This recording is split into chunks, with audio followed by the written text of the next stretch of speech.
নমস্কার, সনাতন ধর্মকথা চ্যানেলে আপনাদের সবাইকে স্বাগত। আজ বৈশাখ মাসের 19 তারিখ রবিবার, কৃষ্ণপক্ষের দ্বিতীয়া তিথি।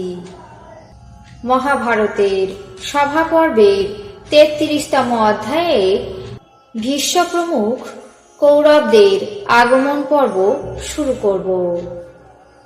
নারায়ণং নমস্কৃত্য নরং চৈব নরোত্তমং দেবীং সরস্বতীং ব্যাসাং ততো জয়মুদীরয়েৎ।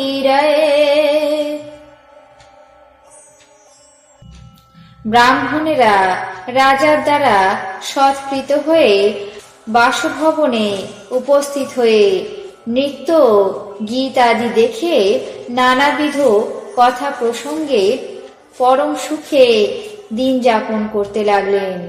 সেই প্রদেশে ভজনাসক্ত, আখ্যায়িকায় তৎপর এবং আহ্লাদ সাগরে নিমগ্ন ব্রাহ্মণদের কোলাহল সর্বদা শোনা যেতে লাগল। ফলত সেখানে দিয়াতাং ভুজ্জাতাং কেবলমাত্র এই শব্দ শোনা যেত। ধর্মরাজ যুধিষ্ঠির সমস্ত নিমন্ত্রিত জনগণকে পৃথক পৃথক গাভী, সজ্জা, অসংখ্য সুবর্ণ দিব্য আভরণে ভূষিত রূপ যৌবনবতী সর্বাঙ্গ সুন্দরী রমণী প্রদান করলেন। সুরলোকের অধিপতি ইন্দ্রের মতো পৃথিবীর অদ্বিতীয় অধীশ্বর মহাত্মা পাণ্ডবের যজ্ঞ এইভাবে উত্তরোত্তর সুসমৃদ্ধ হয়ে উঠল।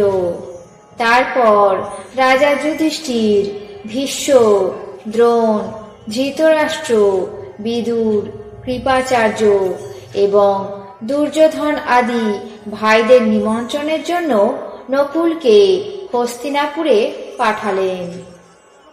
নকুল হস্তিনাপুরে উপস্থিত হয়ে বিনীত এবং নম্র বচনে পরম সৎকার করে ভীষ্ম, ধৃতরাষ্ট্র, আচার্য প্রমুখ ব্রাহ্মণদেরকে নিমন্ত্রণ করলেন।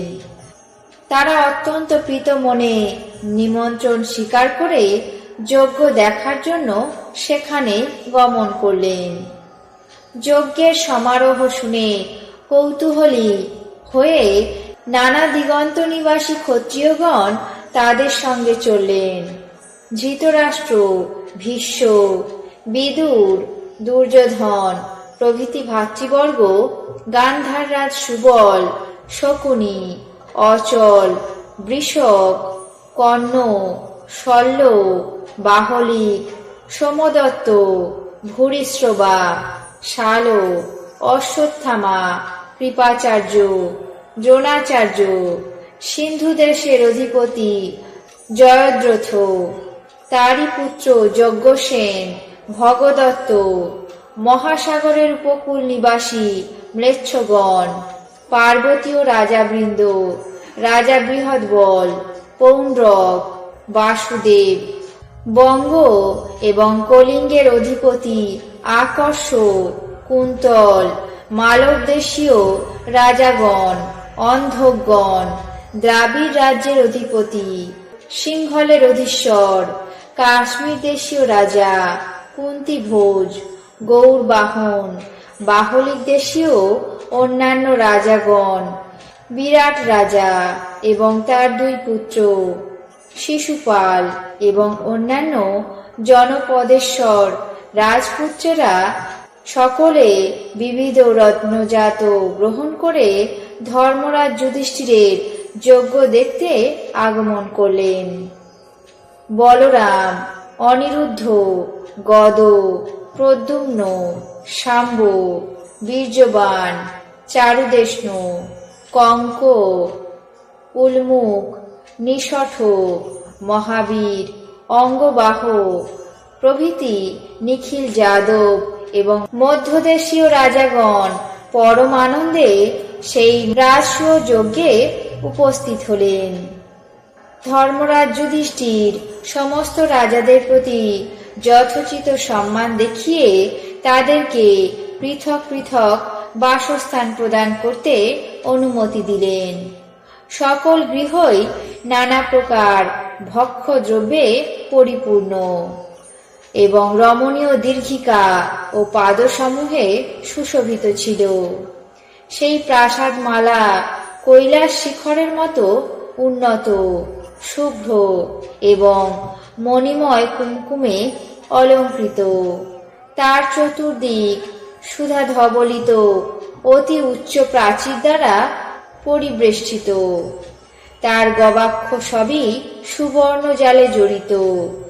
দ্বারগুলি সমসূত্রপাতে বিন্যস্ত। ভিত্তি অশেষ প্রকার ধাতুতে গঠিত। সোপান পংক্তি এমন সুসংগঠিত ছিল যে আরোহণ বা অবরোহণ করতে কোনো কষ্ট হতো না। রাজাগণ সেখানে প্রবেশ করে সভার পরম রমণীয় শোভা এবং সদস্যগণ, ব্রহ্মর্ষিগণ এবং রাজর্ষিদের সঙ্গে পরিবৃত রাজা যুধিষ্ঠিরকে দেখতে লাগলেন। আজ মহাভারতের সভা পর্বের 33তম অধ্যায়ে ভীষ্ম প্রমুখ কৌরবদের আগমন পর্ব এখানে শেষ করছি। বাকি অংশ আগামী পর্বে পাঠ করে শোনাবো। এখন জেনে নেব আজকের দিনের 12টি রাশির রাশিফল। মেষ, পথে বিপদ। বৃষ, ক্রোধে ক্ষতি। মিথুন, বিলাসিতায় ব্যয়। কর্কট, নৈরাশ্য। সিংহ, সম্মান প্রাপ্তি। কন্যা, বেদনাহত। তুলা, উৎফুল্ল। বৃশ্চিক, আশাতীত লাভ। ধনু, প্রতিবেশী বিবাদ। মকর, পাওনা আদায়। কুম্ভ, ভাতৃবিরোধ। মীন, অম্লরোগে কষ্ট। এই ছিল আজকের দিনের 12টি রাশির রাশিফল। আপনাদের কেমন লাগলো তা অবশ্যই কমেন্ট বক্সে জানাবেন। চ্যানেলটিকে সাবস্ক্রাইব করবেন, লাইক করবেন, শেয়ার করবেন। ধন্যবাদ।